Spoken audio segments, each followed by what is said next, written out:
Am I the a-hole for not being the nicest about my not father having cancer? Plus updates. Original post.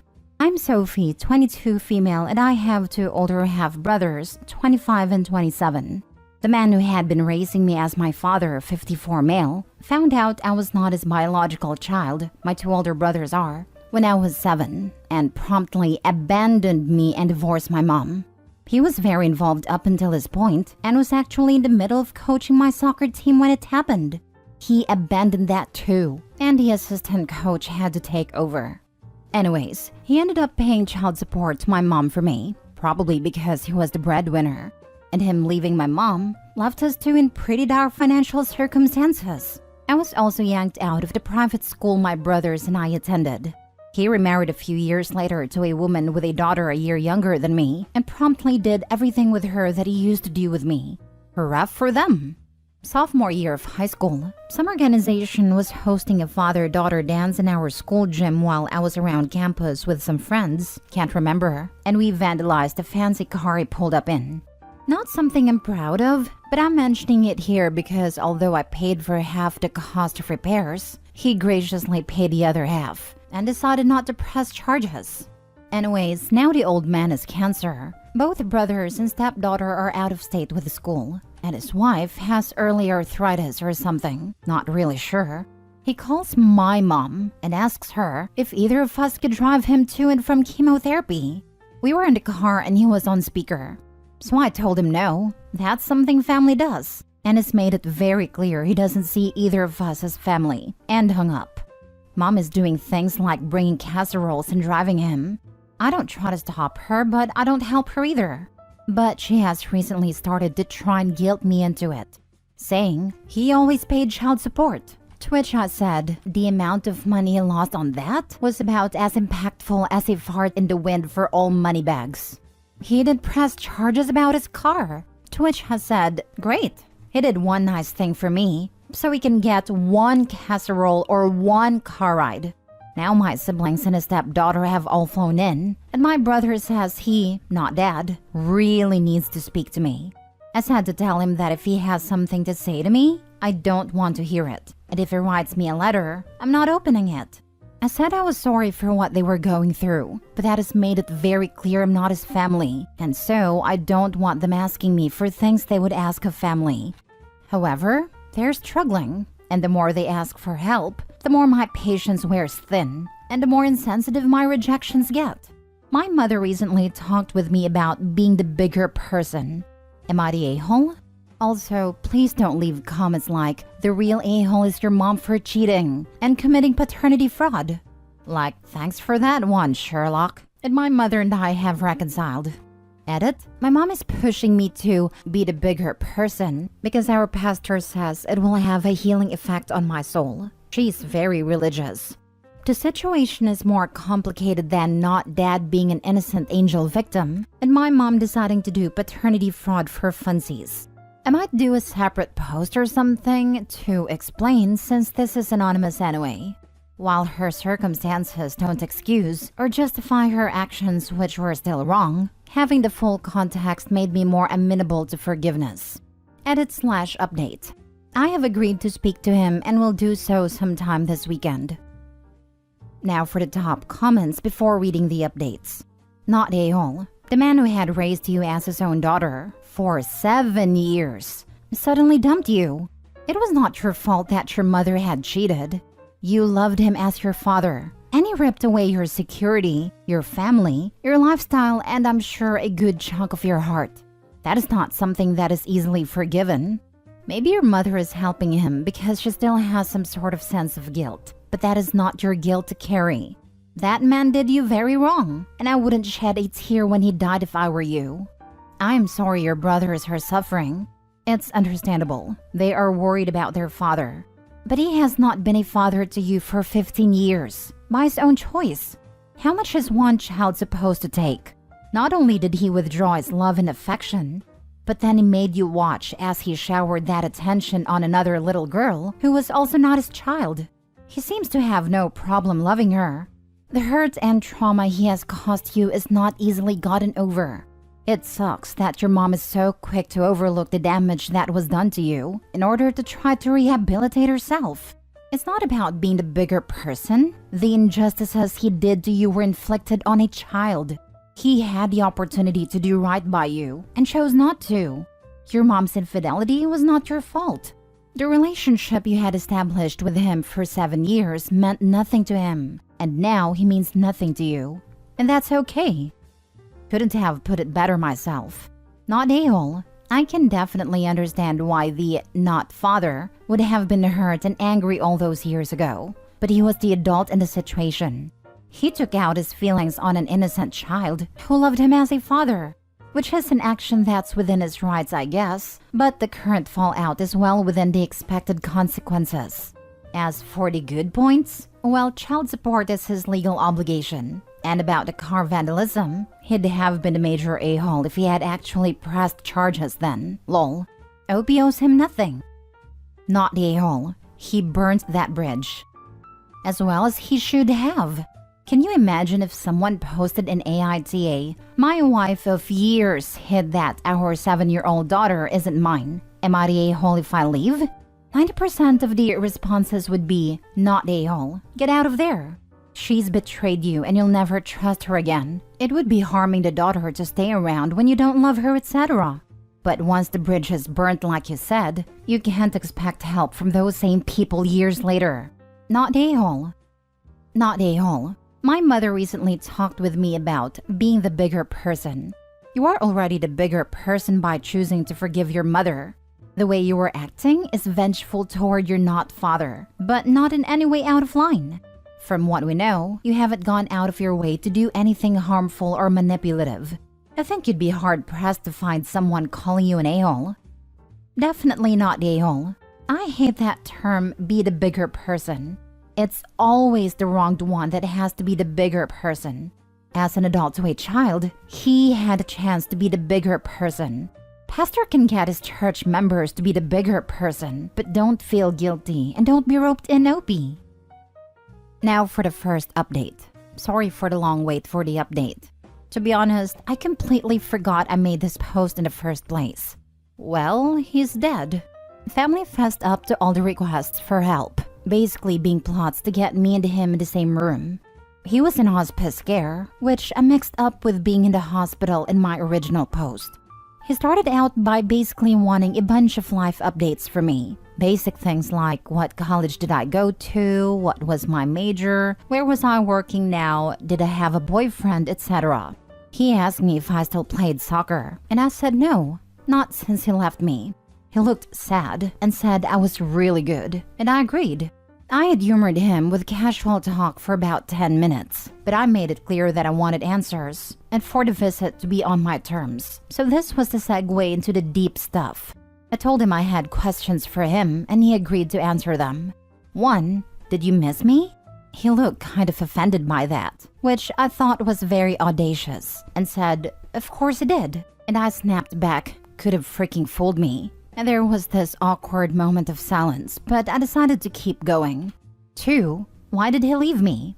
He talked about how he was betrayed by my mom, and looking at me was a reminder that he had been tricked into raising another man's child, and then I got upset. I told him, to me, I was his daughter. Maybe not on a DNA test, but here, pointing at my heart. He just got quiet and said, "You're not mine, Sophie." 3. Why wasn't I, as a person, more important than the results of the paternity test? Was I an easy child to abandon? He looked kind of shocked by this one too, but I wanted to know. He goes, "No, of course not. It has nothing to do with you." But I snapped at him to tell me the truth, that I deserve that much. And he said very bluntly, "2 kids are less stressful than 3, Sophie. So yeah, sometimes I was relieved you weren't around. Especially as a single parent, okay? But there's nothing you could have done to change or overcome the fact that you're not my child. You're the one I got tricked into raising. You weren't mine, and you still aren't. I'm sorry, Sophie." This is where the list was forgotten. And I just said, "But you treated your stepdaughter like yours, no problem." And he said it was different. I quietly asked if she was a replacement for me, and he said he wasn't going to dignify that with a response. I asked if he wasn't going to apologize. Why did he ask me here? He just said he wanted me to know I was in his will. I said, okay, I don't forgive you. He looked kind of shocked and said, what? And I just repeated, I don't forgive you. He said okay and looked really sad and added that he will pay my student loans via the will. I told him the conclusion I had come to, that forgiveness was the kind thing to do, and I wish I could have given it to him, but there was just too much hurt. He said he understood and I left. If he put you in his will, I think he does care for you, and in a way admits you are part of his life, as in you're his daughter. But he doesn't want to admit it because he was tricked. As for that stepdaughter, again he married his new wife knowing she had a daughter, not tricked or anything. I'm not saying what he did was correct or anything. He is messed up. In a way, he wanted to save face. I'm not condoning what he did. I'm also a female, but just looking at his deathbed situation in an unbiased standpoint. He abandoned a 7-year-old child that he had raised into infancy and loved because of DNA. Divorce her mom for cheating? Of course. Completely turn his back on her and expect forgiveness at the end of his life? Nah. Like I said, I am not condoning what he did. He did this to her. She's innocent and a victim, out of spite, due to her mom cheating. I'm stating a reason why he put her in his will. He wanted to save his face from embarrassment, but have love for her, but can't love her due to his ego. It's hard to explain. In the end, it's all because of how he treated a mom. This led to his downfall. Oh, honey, I really wish I could give you a hug. I'm estranged from my birth father and mother, raised in foster care, and after I was 24 to 25-ish, they separately both tried to reach out to me. I wrote them both letter that stated they threw me away like trash, and so are no longer my parents. I'm now 35 and still haven't talked to them. One left for drugs and his new fam and then jail multiple times, and my mom left us for chomo. Honestly, you may feel sad now, but your mom sounds like a G. She may have made mistakes like we all do, but at least she tried to fix them and always seemed to have your best interests at heart. I shared a bit of my life with you, so you know that while it may still hurt, your true family are those who do not toss you out like trash. You did not owe him anything, and even though you were not nice in the last conversation with him, it was still a lot more than he deserved. I also have a 16-year-old stepdaughter whom I treat exactly like my own kids. Blood does not make family. I hope you got closure and you find your peace. Second update. A lot of context and info had to be cut out to fit the character limits on the forum, so I thought I would answer them. My mom is most frequently asked about, and I understand why people are the most curious about her. I will try to answer everything as best I can. Questions about my mom. Why did you forgive her, or why are you mad that you're not dad and not her? This is going to be a very long answer, so buckle up. The first part is that I, as a 7-year-old, hadn't been given the talk yet, and simply didn't have the capacity to understand what was going on. I just knew that mom was kissing someone else, and so she and dad were breaking up, but didn't grasp why or how that meant he wasn't my dad anymore. So, as many of you in the comments suggested, for a while, it was just me clinging to the only parent and stability I had. Dad left, mom didn't. It was simple. Middle school was when I started to process things, and crap really hit the fan. I hated my mom for a period there, and I mean hated her. I accused her of ruining my life, told her I hated her, and a lot of other nasty things that I really regret. Our relationship was really rocky and strained, but we love each other a lot. And I'm just going to paste one of my earlier comments here because I think it summarizes things pretty well. I mean, it's easier because she has A, fully owned up to her actions, B, explicitly apologized and asked for forgiveness without expecting it as her due, and C, worked her butt off for the last 15 years to try and make up for some of the fallout. It's way easier to forgive someone who shows you through their actions how sorry they are. She taught me how to drive. She spent hours watching YouTube videos so she could help me with algebra homework. When I was drunk, alone, and scared at my first high school party, she was the one I called, and who picked me up no questions asked. My life with her wasn't easy, but I wouldn't trade her for any of my friends' parents. Who would you find easier to forgive? Someone who did you the biggest wrong but had a genuine regret and tried to make reparations? Or someone who hurt you slightly less and never reached out once? Also, I read a Scarlet Letter in high school and it made me reflect on my mother. And at a certain point, I was just like, how much penitence is enough? Does she just deserve to be miserable for the rest of her life? When will it be enough?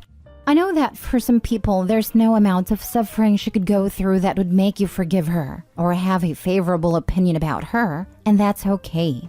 She's my mom, not yours. Also, she's generally a nice person and much easier to be around than not dad. What were the extenuating circumstances you alluded to? This also factored a lot in my decision to mend our relationship and sympathize with her. When my dad had my oldest brother Andrew, he was 27 and my mom was 20. Their timeline is, met her when she was 17, started dating at 18, dated through freshman year of college. He pressured her to drop out of school the whole way through, and she finally drops and marries him halfway through sophomore year at age 20. Gives birth right before her 21st birthday. Not dad isolated her from friends, has her doing all the housework and childcare. And I mean like all of it. When I said he was involved as a dad, I should have clarified in the fun stuff. As a kid, you can't really tell the difference between a fun parent and a good parent. She has also confessed she suffered from PPD and never totally lost the weight from her pregnancies, which not dad liked to joke about publicly and berate her for privately. Yes, he paid for everything, but that was about it. And yes, I understand. Explanation but not excuse. But the portrait some of you are painting is, she was a greedy, freeloading hoe who deceived her perfect, loving provider husband and committed paternity fraud because she was evil and it was fun. The truth is that she was miserable and tried to remedy that by being with my bio father, which I understand is still not okay, and then was terrified to leave or even fess up. Because he had all the money and she wanted a good life for me, even if she had to lie to get me there. She says she was on the verge of confessing and called her mother, my grandma, to ask if she and I could potentially stay with her, and grandma was drunk when she picked up the phone. Grandma herself and her relationship with my mother is a whole different can of worms. Grandma was a violent alcoholic who lost and regained custody of my mom a lot, which led to her being assaulted by her foster father from ages 12 to 13, and there was a lot of resentment and hurt between them. But my mom said basically that grandma was her last resort, and when she heard her slurring her words over the phone, she lost all courage and decided to stick it through to the bitter end with my not dad. The thing that got me was when people kept saying, imagine if the person you loved betrayed you like this. Put yourself in the father's shoes. And the thing is, I don't think he loved her. I don't even think he really liked her. The truth about my mom is that she was a very hurt person who desperately wanted some affection and comfort. And my bio dad gave it to her when her husband wouldn't. Yes, it was wrong obviously, but my heart goes out to her in those circumstances. When she was my age, she had a toddler and a newborn, and was essentially a single mom, and I couldn't imagine being in her shoes. Her childhood gave her this almost desperate attachment pattern. Her foster situations never lasted longer than a few years, and around the time I was conceived, her marriage had lasted longer than any living situation she had ever had. And she confessed she felt this need to sabotage it, run from it, or change it, because change is all she knew. Once again, this is not an excuse. Just me explaining there was more going on in her psyche than, let me do this for a laugh. Obviously, I condemn her actions, but I get it. I feel for her. She's my mom.